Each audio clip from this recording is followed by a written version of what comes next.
à l'époque adjoint au maire dans la précédente mandature, je travaillais à la politique de la ville avec Roland.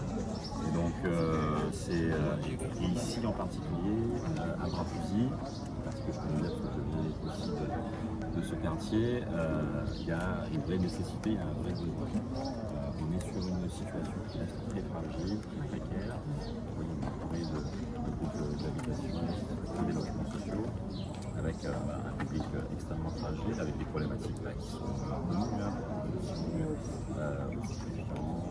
drogue diverses et variées, à l'alcool évidemment, et c'est ce qui provoque bien souvent ces phénomènes de violence. Donc avoir une structure comme l'AFEC ici, au plein cœur de Bras-Fusil, c'est indispensable, et donc l'AFEC a évidemment le soutien de la municipalité depuis maintenant plusieurs années, et donc on continue à l'accompagner.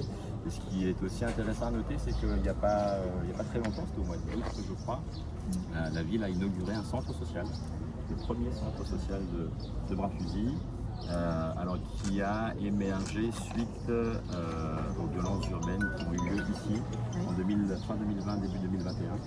Et donc avec le préfet de l'époque, Jacques Guillan, on avait effectivement pris cette décision-là de travailler avec la caisse de location familiale pour ouvrir ce centre social. Et donc désormais, avec des structures comme l'AFEC, le centre social et les autres associations du quartier, parce qu'il y a un vrai tissu associatif dynamique ici, on arrive à obtenir des résultats. C'est en lien aussi avec ce que font les forces de l'ordre, le préfet. On a installé récemment à côté une antenne de la police municipale, qui n'avait pas jusqu'à présent. Voilà, et puis on va aller vers la brigade de gendarmerie mobile dans quelques instants. Donc avec l'ensemble de ce maillage, on arrive à travailler sur ce que j'appelle un triptyque qui va de la prévention à la sanction, mais en passant aussi d'abord par la sécurisation.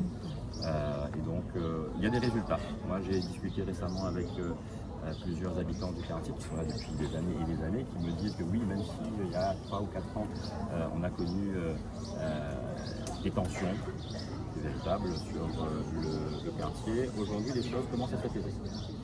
Donc c'est tant mieux, et moi je crois que c'est effectivement le fruit de ce travail-là partenarial, collaboratif qui est mené, et donc on va continuer en ce sens.